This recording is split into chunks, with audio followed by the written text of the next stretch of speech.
Hello! What's up? Welcome to this motorsport news channel. Today I'm going to talk about the latest Formula One news that have been revealed these previous days. So let's go. The first one is about Lewis Hamilton and Ferrari improvement at the Canadian GP. Lewis Hamilton outperformed Charles Leclerc in both qualifying sessions in Montreal, where he picked a new simulator-less approach. Lewis Hamilton has refrained from using Ferrari's simulator ahead of the Canadian Grand Prix, and this approach seems to be bearing fruit so far. Hamilton outqualified teammate Charles Leclerc by 0.084s in the sprint and 0.18s in the main session. He was faster in all 6 qualifying segments this weekend. It signifies a remarkable improvement given their overall head-to-head since the 7-time world champion joined Ferrari before this weekend was 27-9 in Leclerc's favor.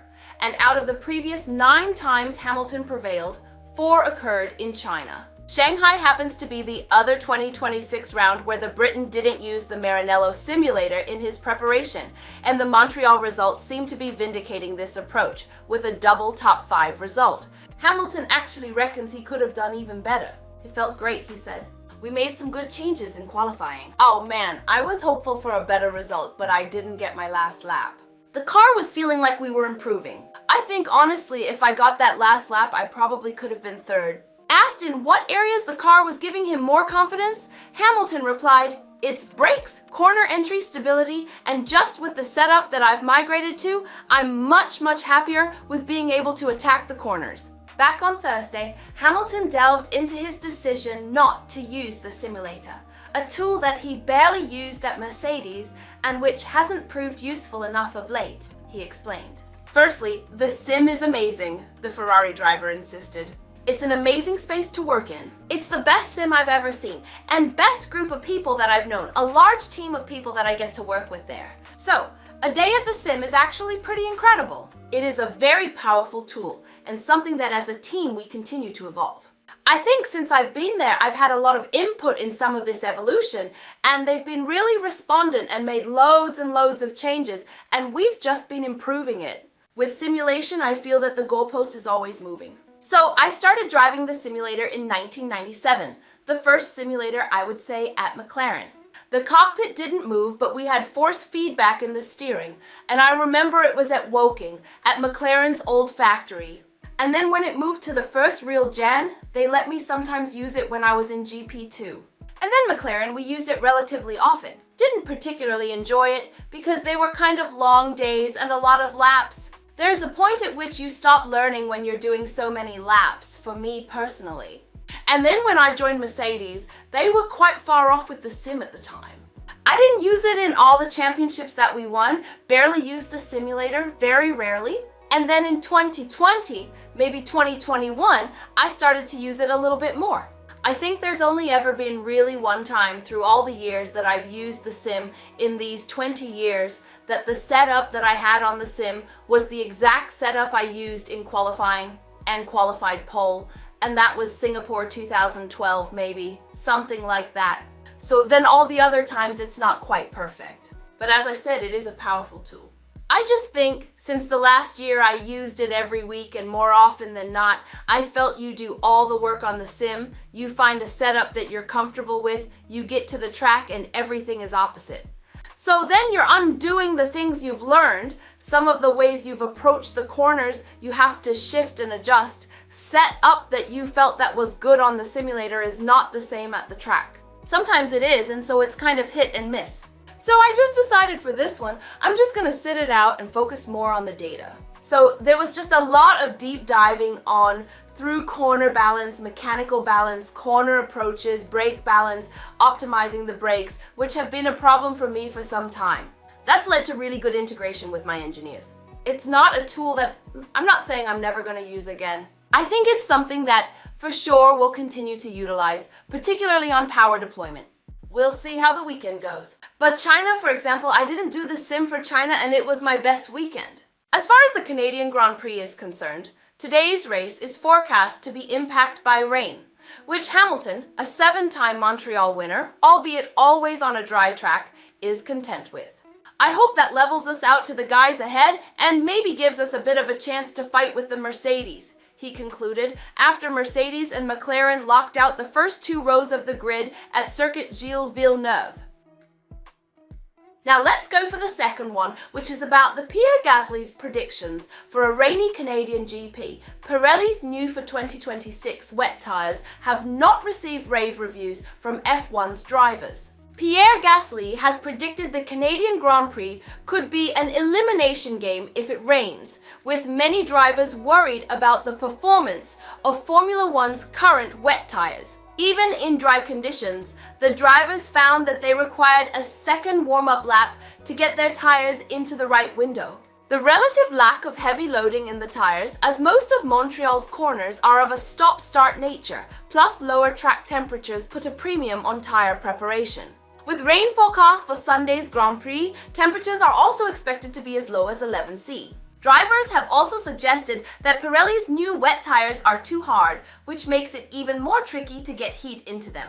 Gasly, who tried the tires when Alpine conducted a Pirelli test at France's Magny-Cours circuit, was of the opinion that the race could be incredibly chaotic.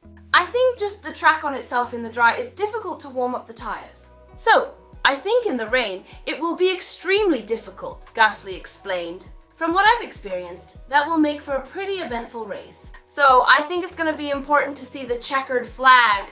I don't want to say too much, but I expect a pretty difficult condition if it's wet. I would not be surprised that we end up having a bit of an elimination game. I might be wrong.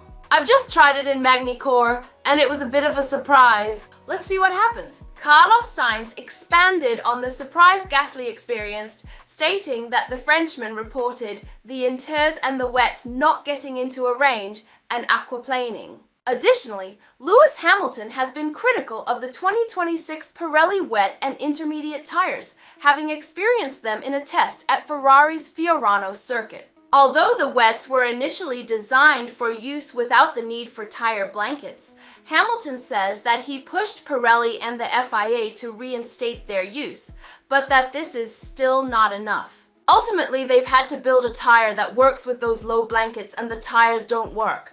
So we're constantly battling the tires that don't work. From my test, I've pushed them to raise the blankets. They did it. And from the test, I pushed them to add the blankets onto the extreme tires, which they have. But that's still not enough. There's still a lot of work to do. Isaac Hadjar also garnered experience with the wet tire in the Barcelona shakedown, later crashing after switching to the intermediate compound in the damp conditions, and dismissed the tires as not made for a race with 21 other guys.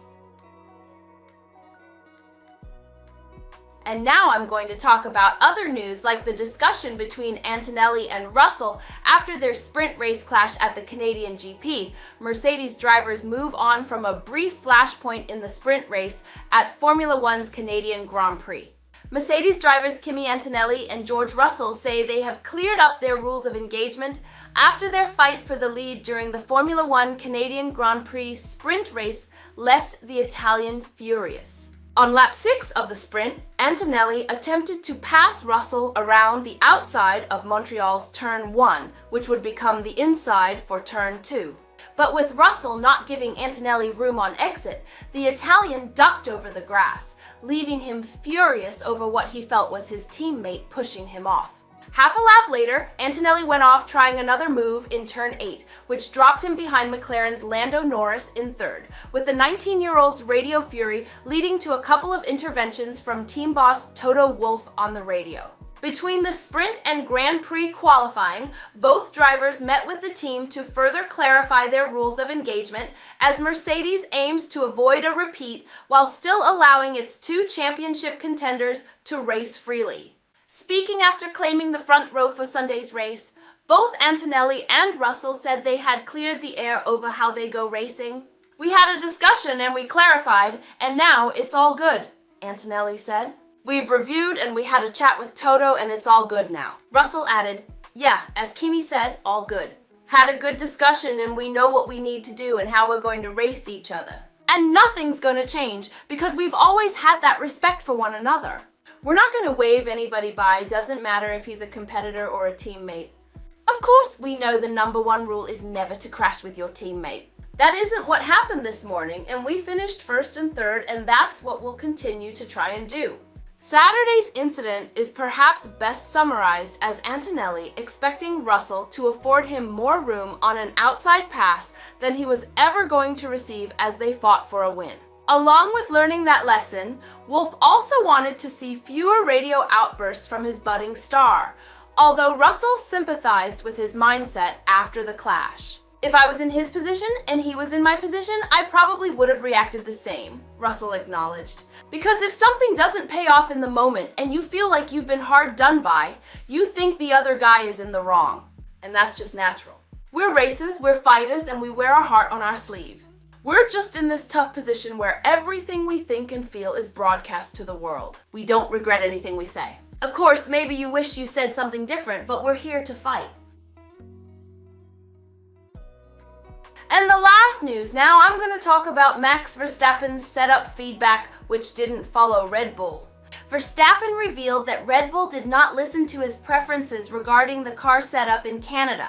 The Dutchman ultimately went along with the team's choice, partly to show that it would not work. Qualifying for the Canadian Grand Prix proved to be a difficult affair for Red Bull. Max Verstappen eventually secured 6th place on the grid, but it was far from straightforward. Over team radio, the Dutchman first reported that he could not get temperature into the tires and added that he was also lacking top speed.